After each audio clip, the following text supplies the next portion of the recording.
Hello everyone.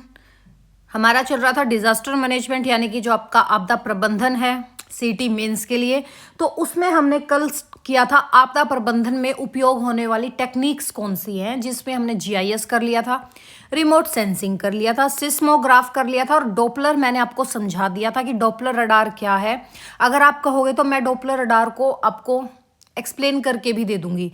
फिर last हमारा क्या था, Indian tsunami early warning centre यानी कि ITEWC यानी भारतीय सुनामी प्रारंभिक चेतावनी केंद्र। मैंने कहा था कि ये हम कल करेंगे क्योंकि कल एक्सप्लेनेशन करने में काफ़ी टाइम लग गया था। तो आज का हमारा टॉपिक क्या रहेगा, लास्ट उपकरण में आपदा प्रबंधन का कौन सा रहेगा। हम स्टार्ट करते हैं, कौन सा हमारा भारतीय सुनामी प्रारंभिक चेतावनी केंद्र, जिसको हम क्या बोलते हैं, ITEWC। इसकी फुल फॉर्म क्या होती है, Indian tsunami early warning centre. और इसको हम हिंदी में क्या बोलते हैं, इसको ही हम हिंदी में बोलते हैं, Indian tsunami early warning centre को क्या बोलते हैं, भारतीय सुनामी प्रारंभिक चेतावनी केंद्र। क्या बोलते हैं, भारतीय सुनामी प्रारंभिक चेतावनी केंद्र। क्या बोलते हैं, भारतीय सुनामी प्रारंभिक चेतावनी केंद्र। देखो आपको यहीं से कुछ आइडिया आ जाएगा। अर्ली वार्निंग, क्या अर्ली वार्निंग प्रारंभिक चेतावनी यानी कि सुनामी से पहले आने वाली चेतावनी के बारे में आपको बताना, ये बताना कि भाई सुनामी आने वाली है तो अपनी सेफ्टी कर लो। अर्ली वार्निंग प्रारंभिक चेतावनी केंद्र, काम यही है इसका। बात आ जाए कि ये बताओ कि इसकी स्थापना कब हुई थी, ITEWC की स्थापना कब हुई थी। ये क्या है, हमारे आपदा प्रबंधन का लास्ट टेक्निक है। कौन सी, ITEWC। इसकी स्थापना कब हुई थी, इसकी स्थापना हुई थी 2007 में। कब हुई थी, 2007 में स्थापित हुआ था। कारण क्या था, क्या कारण था, 2004 में आपके हिंद महासागर में बहुत तेज सुनामी आई थी, सबको याद होगा। हिंद महासागर सुनामी कब आई थी, 2004 में आई थी। इस सुनामी के आने के बाद क्या था, हमारे ITEWC की स्थापना की गई। कब की गई, 2007 में की गई। रीजन क्या था इसको स्थापित करने का, जो हमारे 2004 में हिंद महासागर में सुनामी आई थी उसके बाद इसको बनाया गया था। फिर आ जाए कि ये है कहाँ, कहाँ स्थित है, किस जगह स्थित है, ये कहाँ स्थित है, ये स्थित है आपके INCOIS हैदराबाद में। कहाँ, हैदराबाद में। अब आपके माइंड में आया होगा कि ये INCOIS है क्या, ये है आपका Indian national centre for ocean information services. क्या है, Indian national centre for ocean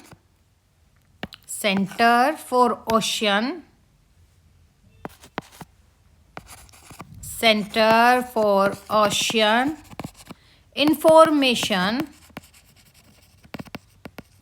services. क्या है आपका INCOIS, क्या है, कहां पर स्थित है, ये हैदराबाद में है। क्या चीज है, Indian national centre for ocean information services, इसके बारे में भी हम करेंगे। तो जो आपका ITEWC है ये किसके अंतर्गत आता है, ये आता है आपके, कहां पर स्थित है, ये है आपके INCOIS हैदराबाद में। INCOIS क्या है, Indian national centre for ocean information services. फिर आ जाए कि ये बताओ कि आपका जो ITEWC है, ITEWC क्या था, अभी हम करके आए थे, Indian tsunami early warning centre.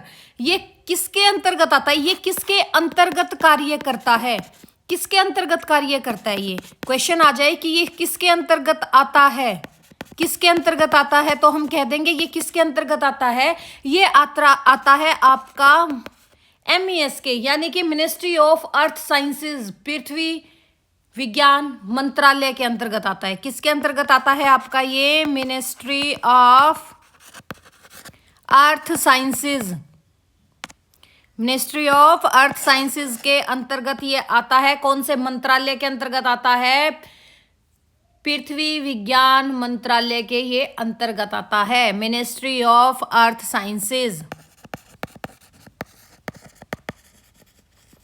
यानी कि आपका हिंदी में भी लिख देते हैं, पृथ्वी विज्ञान मंत्रालय के अंतर्गत ये कार्य करता है। फिर आ जाएगा हमारा क्या नेक्स्ट पॉइंट, क्या करें हम,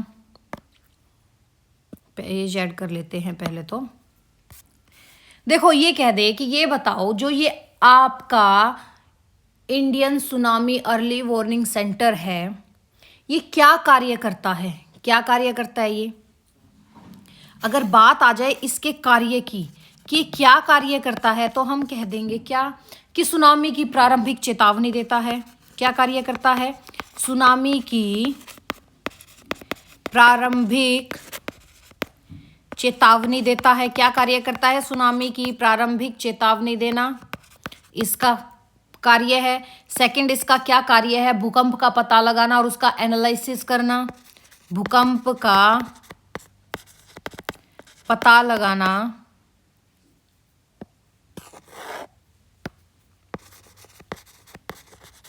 भूकंप का पता लगाना और उसका विश्लेषण करना, और उसका विश्लेषण करना।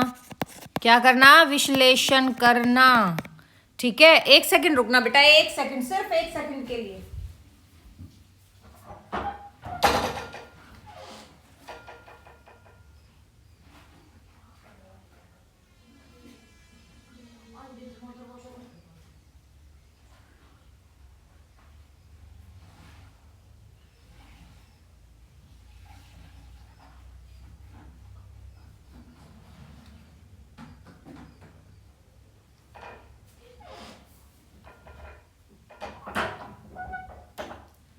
कहाँ थे हम लोग, हम थे कि जो आपका ITEWC है ये क्या कार्य करता है। ये कार्य करता है पहला तो कि सुनामी आने से पहले ही हमें चेतावनी देता है, दूसरा भूकंप का पता लगता है और उसका विश्लेषण करता है, तीसरा क्या करता है, आपका जो सी लेवल है उसके बदलाव की निगरानी रखता है कि जो समुद्र स्तर का पानी है, जो आपका समुद्र में पानी है उसमें क्या चेंजेस हो रहे हैं, उसका वो इंक्रीज होके ऊपर आ रहा है या वो नीचे जा रहा है, सी लेवल क्या हो रहा है हमारा। ठीक है, तो हम इसके कार्य में नेक्स्ट पॉइंट क्या कर देंगे, समुद्र स्तर, समुद्र होता है भाई, समुद्र नहीं होता, समुद्र, समुद्र स्तर यानी कि सी लेवल में बदलाव की निगरानी।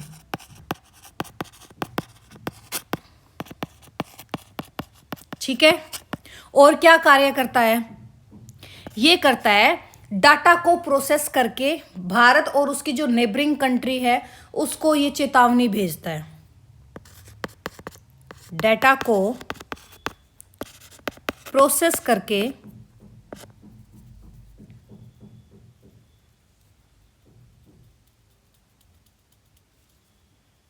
भाई रुको, पेन की भी चार्जिंग अभी खत्म होनी थी। डाटा को प्रोसेस करके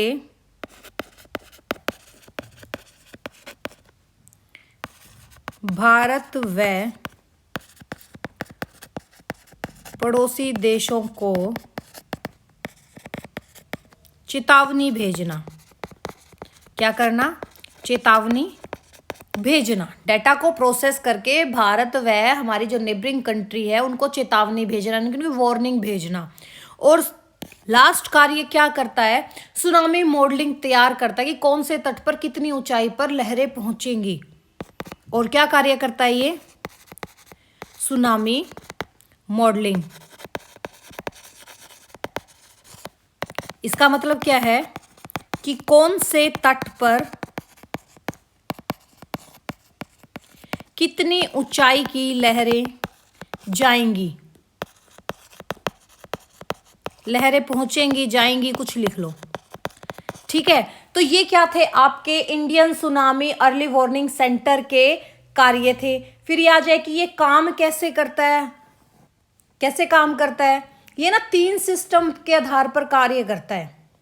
ठीक है, जो आपका ITWEC है, ITEWC है, ये 3 मुख्य सिस्टम है, इसके 3 मुख्य सिस्टम, इस पर ये कार्य करता है। 3 मुख्य सिस्टम के आधार पर अलार्म अलर्ट करता है, आधार पर सुनामी अलर्ट करता है, सुनामी अलर्ट जारी करता है।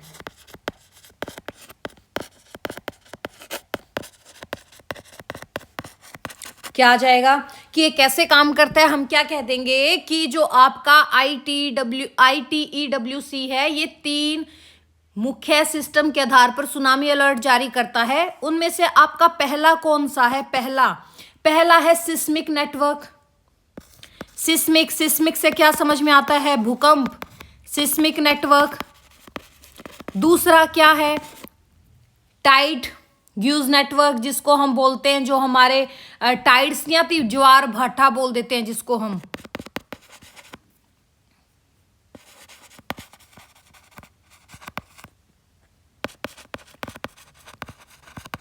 और थर्ड कौन सा होता है आपका, सुनामी बाइट्स। सुनामी बाइज क्या होता है, जैसे डार्ट बाइज हो गया।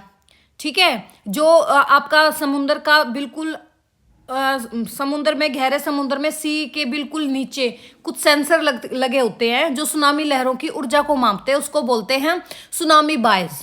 ठीक है, बाउज बोल दो चाहे बाइज बोल दो।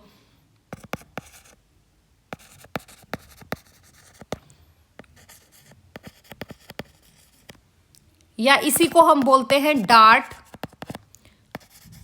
बॉयज। ठीक है, समझ में आ गया, बॉयज लिख दिया मैंने भी।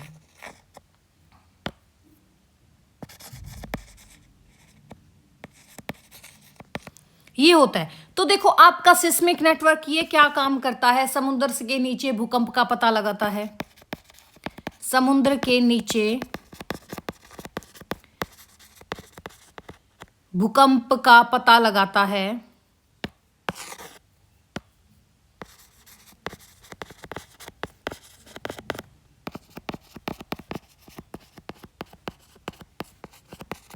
टाइड हाउस नेटवर्क क्या होता है, तटीय क्षेत्रों का समुद्र स्तर मापता है। टाइड क्या होते हैं आपके, भाटे होते हैं, ज्वार भाटे जिनको बोलते हैं ना, ज्वार भाटे, इनको लिख देती हूं मैं।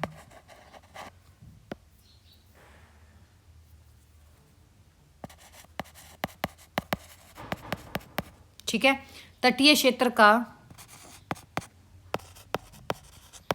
समुद्र स्तर मापता है। और आपका सुनामी बाइज क्या करता है, ये करता है गहरे समुद्र में लगे सेंसर जो सुनामी लहरों की ऊर्जा को मापते हैं।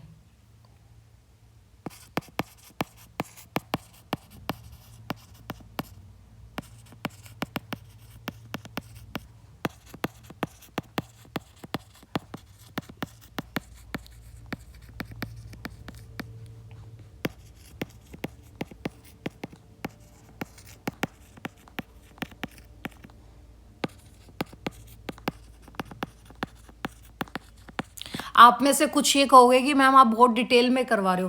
भाई डिटेल में करवाना पड़ता है। अब मैं आपको सिंपल करवा देती कि भाई आपदा प्रबंधन के ये टेक्निक्स हैं, आप लोग रट्टा मार लो, बाई चांस उसके अंदर से आ जाए कुछ भी। आपको यही नहीं पता GIS कैसे वर्क करता है, रिमोट सेंसिंग कैसे वर्क करता है, या डॉपलर रडार कैसे काम करता है, सिस्मोग्राफ कैसे काम करता है, या आपका जो ITEWC है इसके कार्य क्या है, तो आप कैसे करोगे। रट्टे मारने से कितने भी रट्टे मार लो, एग्जाम में इतने रट्टे भी नहीं चलते।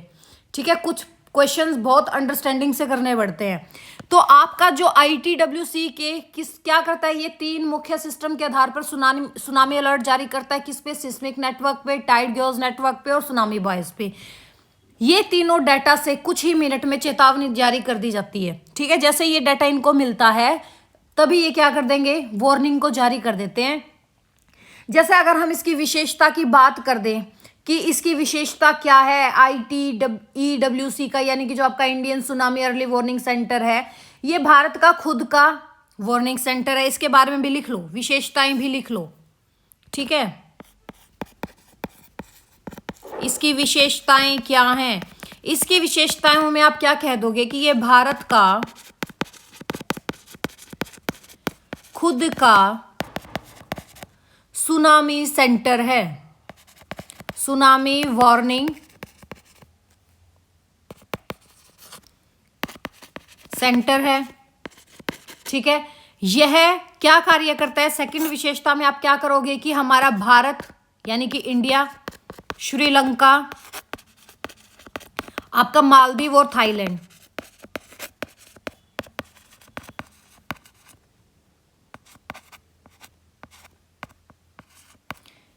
इन देशों को भी वार्निंग भेजता है, एक्सेट्रा।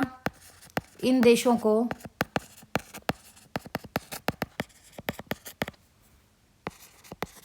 को भी चेतावनी भेजता है। दुनिया का सबसे उन्नत सुनामी वार्निंग सेंटरों में शामिल है, ठीक है। नेक्स्ट विशेषता में हम क्या करेंगे? दुनिया के सबसे उत्तम कह दो या उन्नत कह दो, उन्नत ही बोला जाता है भाई, उन्नत सुनामी वार्निंग सिस्टम में शामिल है।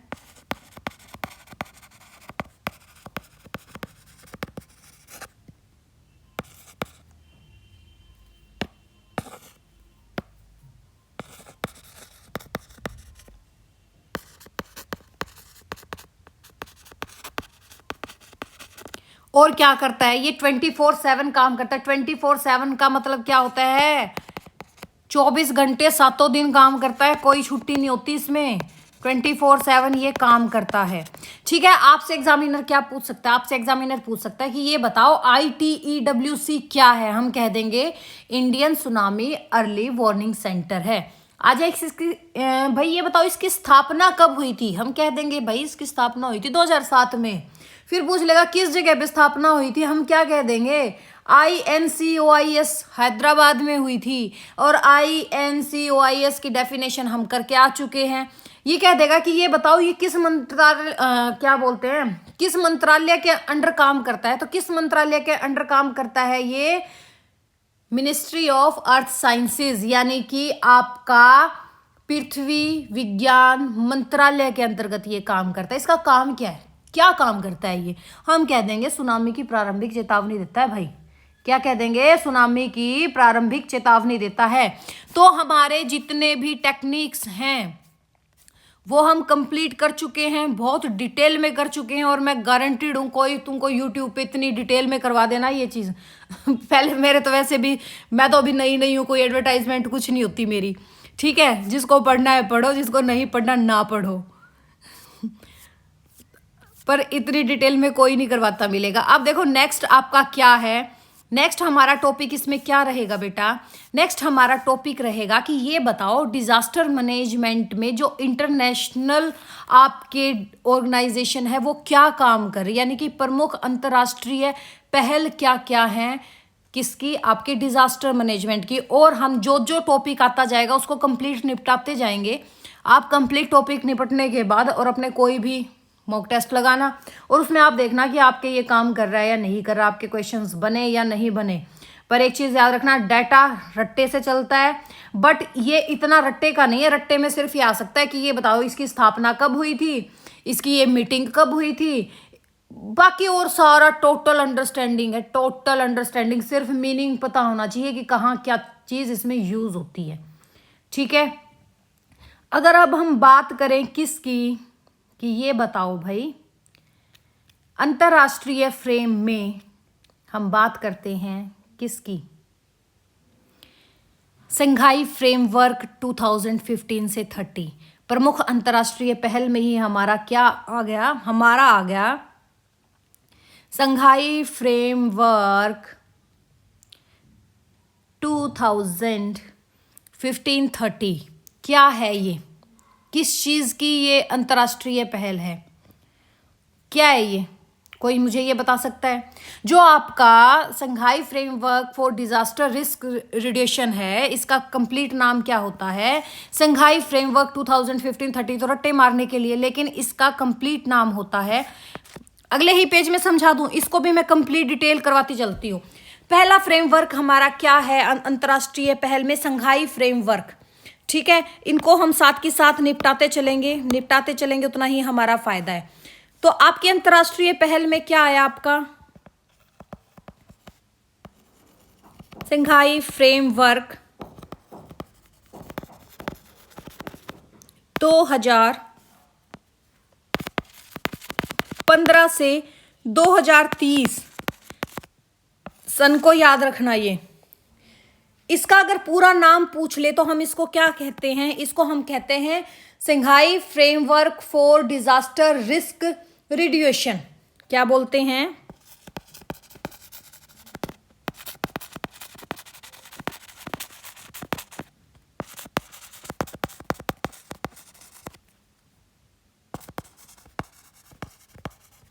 डिजास्टर रिस्क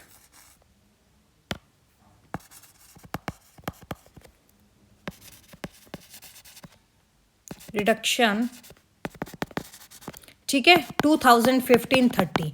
इसका कंप्लीट नाम तो है ये, यानी कि अगर हम इसकी बात करें तो दुनिया का सबसे महत्वपूर्ण आपदा जोखिम कमी का फ्रेमवर्क है ये। क्या है ये?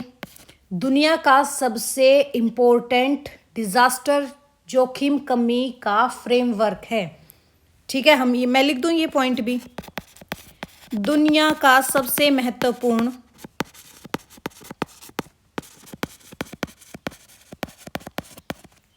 आपदा जोखिम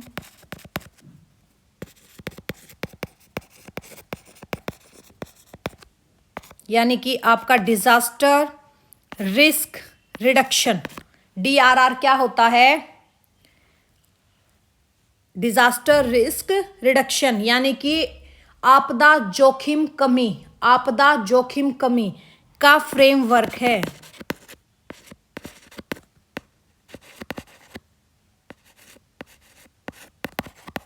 DRR की डेफिनेशन लिख देती हूं।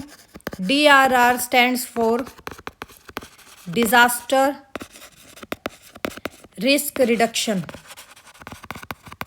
हिंदी में बात करें, आपदा जोखिम कमी, ठीक है, ये बोलते हैं। इसका सबसे इंपॉर्टेंट फ्रेमवर्क है। अब बात आ जाएगी, ये बताओ जो संघाई फ्रेमवर्क है इसको अपनाया कब गया था? कब अपनाया गया था इसको? अब हम बात करते हैं इसके अपनाने की। कब ये अपनाया गया था? अपनाया कब गया था, यानी कि स्थापित कब गया था? अपनाया गया था बेटा ये 18 मार्च 2015। ये रट लेना। ये आपके देखो साइंस टेक में भी ये यूज होता है, एनवायरमेंटल साइंस में भी आपका संघाई फ्रेमवर्क यूज होएगा, ठीक है। आपका डिजास्टर मैनेजमेंट में भी है, आपके ज्योग्राफी का भी पार्ट है। तो अब इसको रट्टा लगाना स्टार्ट कर देना। संघाई फ्रेमवर्क कब अपनाया गया था? 18 मार्च 2015 को। किस जगह पर अपनाया गया था? प्लेस का नाम पूछ ले तो हम कह देंगे संघाई। संघाई कहाँ पर है? संघाई है आपके जापान में। कहाँ पर है? आपके जापान में है। कौन सा सम्मेलन था ये? कौन सा सम्मेलन था? ये था आपका 3rd United nation world conference on disaster risk reduction का। कौन सा सम्मेलन था ये? 3rd यूएन से समझ जाओगे ना, यूनाइटेड या United nation world conference. 3rd United nation world conference on DRR, ठीक है, यानी कि 3rd United nation world conference on disaster risk reduction. DRR का मीनिंग मैं लिखा चुकी हूं, इसलिए लिखाया है। क्यों लिखवा रही हूं मैं ये मीनिंग भी? ताकि मैं इनको यूज करूं बार बार में, तो अब मैं कंप्लीट ना यूज करूं, उसको शॉर्ट फॉर्म में लेके चलूं, ठीक है। इसका सम्मेलन कब हुआ था? किस सम्मेलन में अपनाया गया था? 3rd United nation world conference on disaster risk reduction में अपनाया गया था। इसका टाइम पीरियड क्या था? कितनी अवधि के लिए अपनाया गया? कितनी अवधि के लिए अपनाया गया? ये मोस्ट इंपॉर्टेंट डाटा है। 2015 से 2030 तक टोटल कितना हो गया? 15 साल के लिए इसको अपनाया गया। कितने साल के लिए बोला गया? 15 साल के लिए बोला गया। फिर ये कह दे कि ये बताओ कि संघाई फ्रेमवर्क है क्या, क्या काम करता है ये? तो देखो, ये एक वैश्विक मार्गदर्शिका लगा लो या ग्लोबल रोड मैप कह लो, वो है। ठीक है, यह एक ग्लोबल रोड मैप है। इसका उद्देश्य कितना है कि आपदा को, जो आपका है डिजास्टर, इससे नुकसान कम करना, जीवन को बचाना, देश को अधिक सुरक्षित और आपदा रोधी बनाना और अर्ली वार्निंग सिस्टम को मजबूत करना। ठीक है, क्या क्या काम है इसके? या तो ये लिख लो कि इसके उद्देश्य क्या हैं। उद्देश्य लिख लो, संघाई फ्रेमवर्क के उद्देश्य क्या है। तो उद्देश्य में हम क्या करेंगे? सबसे पहले इसका एक नोट करके पॉइंट लिख लेना कि यह एक वैश्विक मार्गदर्शिका, जिसको हम बोलते हैं ग्लोबल रोड मैप।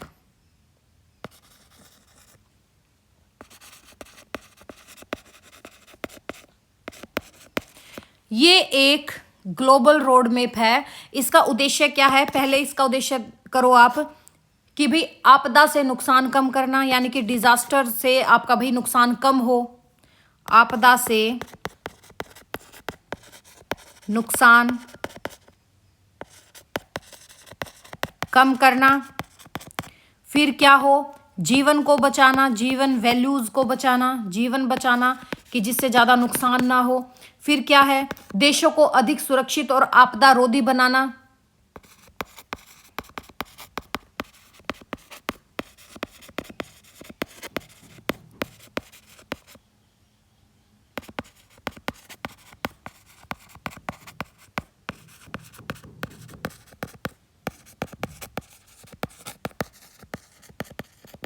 और क्या है? अर्ली वार्निंग सिस्टम मजबूत करना।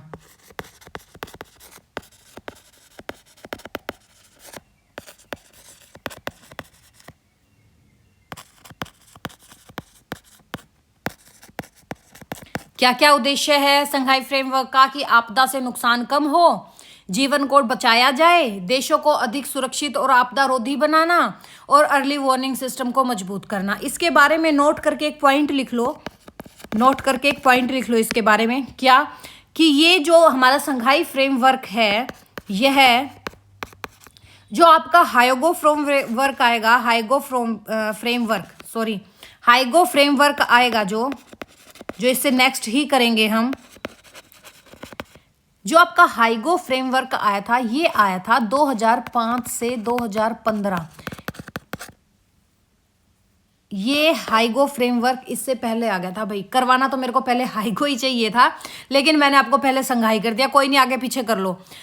हम सिर्फ यहाँ पे नोट करके क्या लिख देंगे कि ये हाइगो फ्रेमवर्क 2005 से 15 के बाद आया। ठीक है, के बाद आया, इस पॉइंट को लिख लेना। ठीक है, फिर हमारे एक और पॉइंट आ जाएगा। क्या पॉइंट करें? अब हम नेक्स्ट पेज ऐड कर लेते हैं पहले कि भाई ये बताओ, जो आपका संघाई फ्रेमवर्क था, इसके कितने ग्लोबल टारगेट्स थे? कितने ग्लोबल टारगेट्स थे? अगर हम इसके टारगेट की बात करें, इसके टारगेट की बात करें, किसके टारगेट की? संघाई फ्रेमवर्क के टारगेट की बात करें तो हम कह देंगे कि इसके 7 ग्लोबल टारगेट्स थे। कितने टारगेट्स थे इसके? 7 ग्लोबल टारगेट थे। कौन कौन से टारगेट्स थे?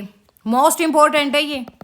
कौन कौन से टारगेट थे? सबसे पहला था मृत्यु दर को कम करना, कि भाई आपदा से जो मृत्यु हो रही है उनको कम करो, मृत्यु दर कम करना, यानी कि डेथ रेट कम करना। ठीक है। सेकंड था आपदा से प्रभावित लोगों की संख्या कम करना।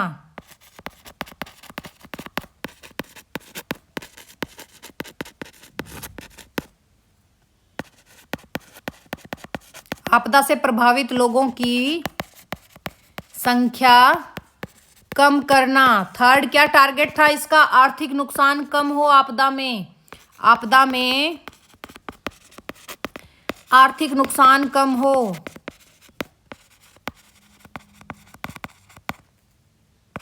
आर्थिक नुकसान कम करना।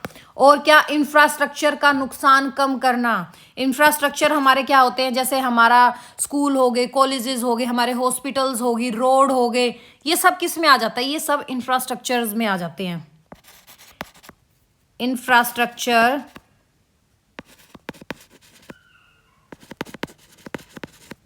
का नुकसान कम करना। फिफ्थ इसका टारगेट क्या था कि हमारा राष्ट्रीय और जो स्थानीय डीआरआर है, जो डीआरआर क्या है, दोबारा बताओ मुझे, डीआरआर क्या है। डीआरआर हम कर चुके हैं, इसकी डेफिनेशन में डीआरआर है, तभी तो मैं कहती थी इसको अच्छे से कर लेना। क्या होता है, आपदा जोखिम कमी। क्या होता है, आपदा जोखिम कमी, डिजास्टर रिस्क रिडक्शन। ठीक है, डिजास्टर रिस्क रिडक्शन क्या होता है आपका, डीआरआर। तो हम क्या कह देंगे, राष्ट्रीय और स्थानीय डीआरआर, स्थानीय डीआरआर रणनीतियां बनाना और उनको बढ़ाना। राष्ट्रीय और स्थानीय डीआरआर रणनीतियां बनाना और उनको बढ़ाना। सिक्स्थ टारगेट क्या था इनका, अंतर्राष्ट्रीय सहयोग बढ़ाना। क्या था, एक मिनट रुकना भाई, मेरे घर में तो छोटे छोटे पेट हैं, उनकी फाइट होगी, एक बार उनको मैं हटाया हूं।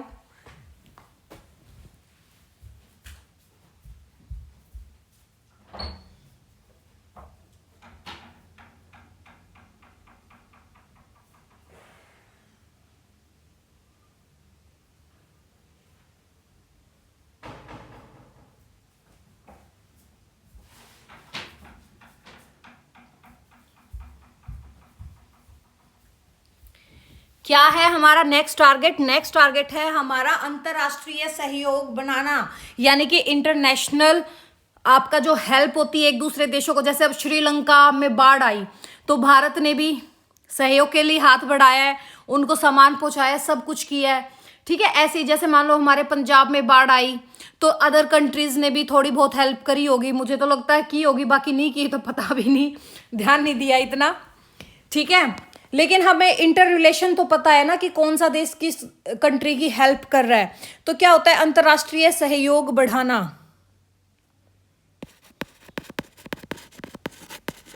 नेक्स्ट टारगेट क्या था, अंतरराष्ट्रीय सहयोग बढ़ाना।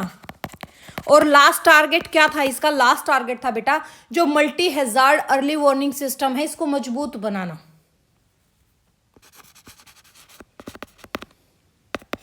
अच्छा, जो आपको मैं वर्ड ऑलरेडी करवा चुकी हूँ क्लासेस में, जैसे हैजर्ड आ गया, हैजर्ड का आपको मैंने मीनिंग बताया था, तो क्या इसको दोबारा दोबारा रिपीट करने की जरूरत है? अगर रिपीट करने की जरूरत है तो मुझे इस चीज के बारे में भी कमेंट कर देना।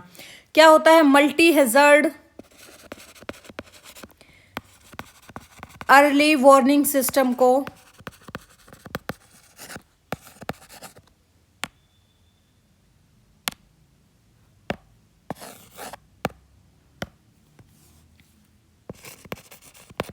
अर्ली वार्निंग सिस्टम को मजबूत करना।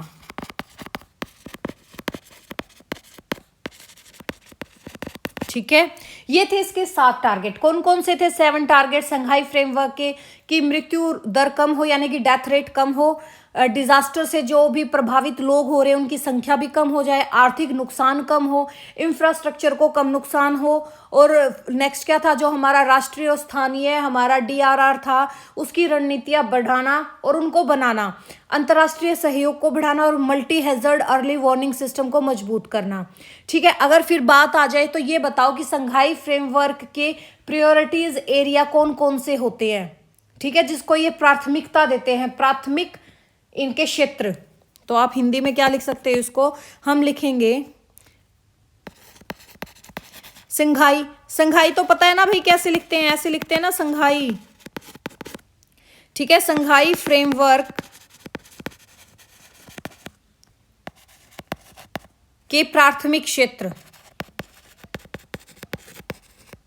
या प्राथमिकता क्षेत्र कर दो, जिसको हम क्या कहते हैं, प्रायोरिटी एरियाज।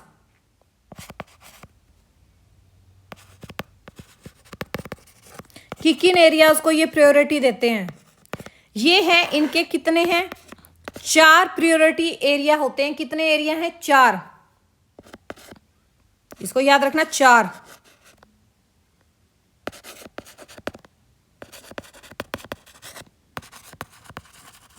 चार प्रायोरिटीज एरियाज हैं। कौन कौन सा है? पहला है आपका understanding disaster risk. Understanding disaster risk क्या होता है? आपका जो हैजर्ड होता है प्लस आपका जो एक्सपोजर होता है या आपका वेल्नरेबिलिटी होता है, यानी कि जोखिम को समझना, कहाँ जोखिम आ सकता है। हैजर्ड का मीनिंग क्या होता है? जोखिम, रिस्क। ठीक है, तो हम पहला क्या हो जाएगा हमारा? अंडरस्टैंडिंग। भाई समझो, जैसे अब हमारा अलर्ट जारी हुआ है कि जो हमारा नॉर्थ ईस्ट एरिया है भारत का, वहां पे कभी भी तेज भूकंप आ सकता है। तो ये क्या है? अंडरस्टैंडिंग डिजास्टर रिस्क के अंतर्गत आ जाता है। ठीक है, अंडरस्टैंडिंग डिजास्टर रिस्क। ठीक है, इसके अंतर्गत हम क्या कह देते हैं कि जोखिम को समझना।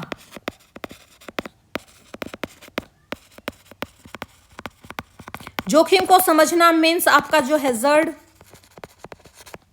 प्लस एक्सपोजर, एक्सपोजर की स्पेलिंग गलत लिखती ना,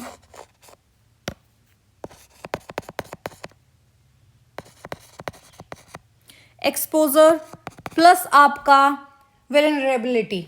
ठीक है,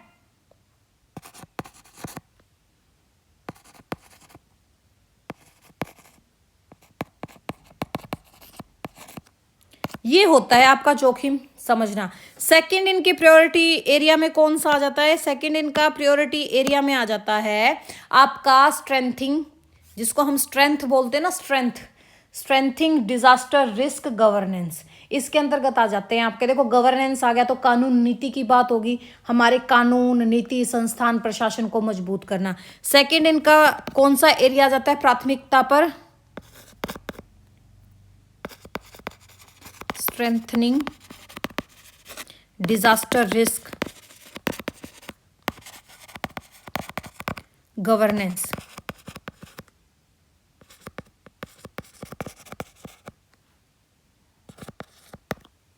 ठीक है, इसके अंतर्गत क्या होगा बेटा? इसके अंतर्गत आ जाएंगे हमारे कानून, हमारी नीतियां, क्या नीति होनी चाहिए, हमारे संस्थान, प्रशासन मजबूत करना।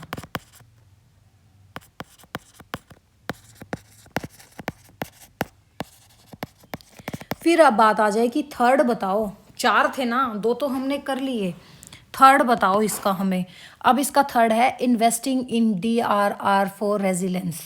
ठीक है, यानी कि जो आपका इंफ्रास्ट्रक्चर है उसको मजबूत बनाना, टेक्निक्स में इन्वेस्ट करना और आपके सुरक्षित इमारतें बनाना। थर्ड प्रायोरिटी प्लेस क्या है इनका? Investing in DRR for resistance means क्या है इसका मतलब? इसका मतलब है सुरक्षित इमारतें, इंफ्रास्ट्रक्चर,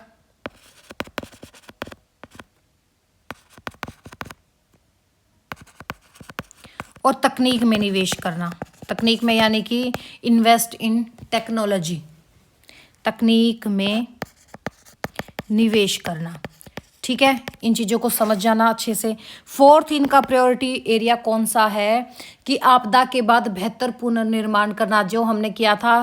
थर्ड भी, 3 भी किया था ना, बिल्ड बैक बेटर करके आए थे ना हम, शायद फर्स्ट क्लास में ही कर लिया था हमने। बिल्ड बैक बेटर क्या होता है? इसको दोबारा रिकंस्ट्रक्ट करना। ठीक है, इसका मैं फोर्थ प्रायोरिटी प्लेस इनका क्या है? एनहांसिंग या एनहांसिंग डिजास्टर प्रिपेयर्डनेस। क्या है? Enhancing disaster preparedness. इसको ही हम कह सकते हैं एंड बिल्ड बैक बेटर सिद्धांत। Build back better.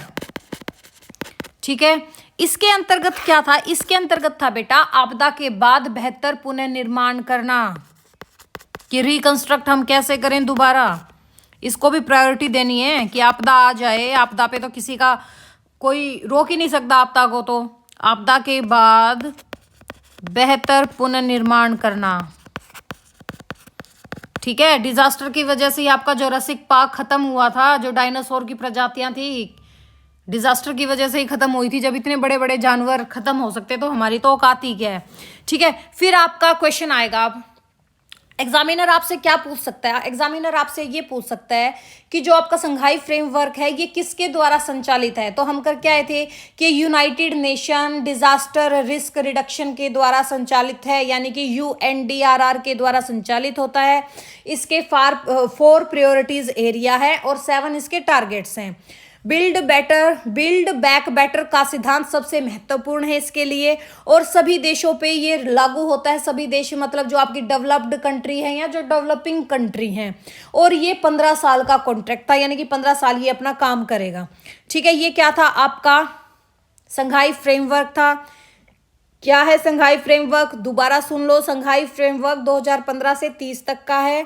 एक अंतर्राष्ट्रीय योजना है, एक प्लान है जो आपके संघाई जापान में बैठ के सम्मेलन में बनाई गई थी, यूनाइटेड नेशन में। ठीक है, जिसका उद्देश्य क्या था, आपदा जोखिम को कम करना और वैश्विक सुरक्षा को बढ़ाना। ठीक है, ये था हमारा संघाई फ्रेमवर्क, और आई गेस क्लास अब लंबी होगी। हाईगो फ्रेमवर्क और ये हम करेंगे बेटा नेक्स्ट लेक्चर में। ठीक है, चाहे कम हो पर अच्छे से हो, डिटेल में हो, ताकि वो दिमाग में घुस जाए। ठीक है, तो चलो अब हम मिलते हैं नेक्स्ट लेक्चर में। Thank you, have a nice day. ठीक है, पहला हमारा क्या हो चुका, हमारा हो चुका संघाई फ्रेमवर्क इंटरनेशनल पहल में, यानी कि प्रमुख अंतर्राष्ट्रीय पहल में हमारा क्या हो चुका, संघाई फ्रेमवर्क कंप्लीट हो चुका है। अब हमारा नेक्स्ट होगा हाईगो, और कल कोशिश करेंगे कि हाईगो और UNDRR यानी कि जो आपका United nation office for disaster risk reduction है, इसी के अंडर आपका संचालन कौन करता है, संघाई फ्रेमवर्क का संचालन यही करता है। ठीक है, तो ये हम करेंगे कोशिश की ये तीनों कल हम कर लें। ठीक है, इसको कंप्लीट खत्म कर ले, और उसके बाद अगर टाइम बचा तो आगे का भी कर लेंगे। तो चलो मिलते हैं नेक्स्ट लेक्चर में। Thank you, have a nice day.